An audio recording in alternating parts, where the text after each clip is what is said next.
When you make a mistake, do you think I made a mistake or I'm a terrible person? These might seem like similar thoughts or responses, but psychologically, they're very different. One can motivate growth, while the other often keeps us stuck. Today, we're talking about the difference between guilt and shame and how they show up in your mind and your body, and what to do when shame starts running the show. So, what is guilt? Guilt tells us I did something that doesn't align with my own values. Guilt focuses on our behavior, not our identity. Healthy guilt is actually an important emotion. It tells us we've crossed one of our own values or we've hurt someone that we care about. It can motivate us to apologize, to repair the relationship, or respond differently the next time we're in a similar situation. Mentally, guilt can sound like, I wish I'd handled that differently, or I really need to make this right, or that choice really impacted that person in a negative way. Somatically, that means in our body, guilt might feel like a heaviness in our chest, or a sinking feeling in our stomach, or tension or restlessness that begins to ease when we take steps to take accountability and actually repair the situation. The important part is that guilt usually points us toward action. So, what is shame and how is it different? Shame sounds completely different. Instead of I made a mistake, it's that I am the mistake. Shame attacks our identity, not our behavior. So instead of motivating us to repair, shame tells us to hide, to withdraw, and to double down on that belief that we are fundamentally bad.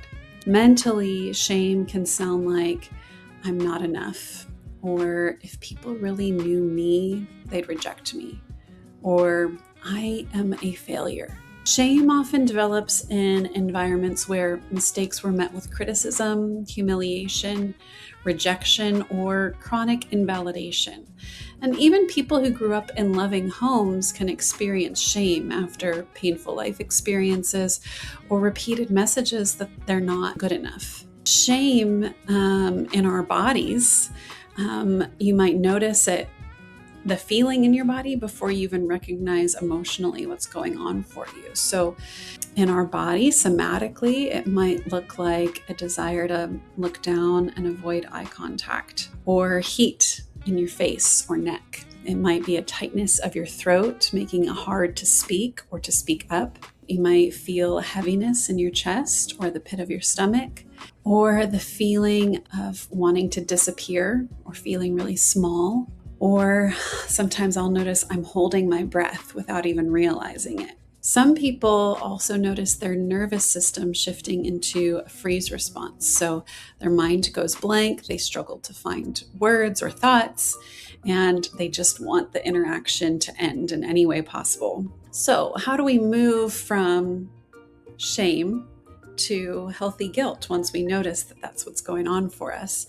If you notice this happening, it can be helpful to ask yourself, am I talking about something I did and thinking about that? Or am I focusing on who I really am, my identity? And if you find yourself saying something like, I interrupted my friend, that's guilt. But if it's, I'm a horrible friend, that's shame. When you notice shame showing up, try to gently, emphasizing gently there, change the language. So instead of I'm the worst parent, try I didn't respond the way that I really wanted to in that moment. What could I do differently next time? So shifting the way we talk about the situation and the way that we talk to ourselves actually creates room for accountability without attacking your own self-worth.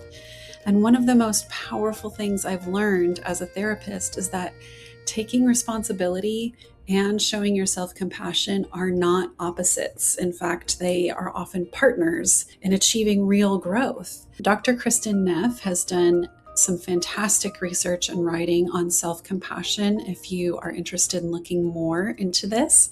Her website is full of free resources that I use for myself and my clients regularly. And I just want to remind you, if you take one thing away from this today, Remember, if you're saying something like, I made a mistake, that's guilt. But if you're saying something like, I am the mistake, that's shame. And one invites us to repair, and the other invites hiding and doubling down on thinking that we can't grow and change. So the more we can recognize that difference, the more we can practice taking responsibility, also remembering that making mistakes is a part of being human. So let me know in the comments if you've noticed guilt or shame and how that's showing up in your life or how it feels in your body. And as always, don't forget to like, subscribe, and share with those you care about.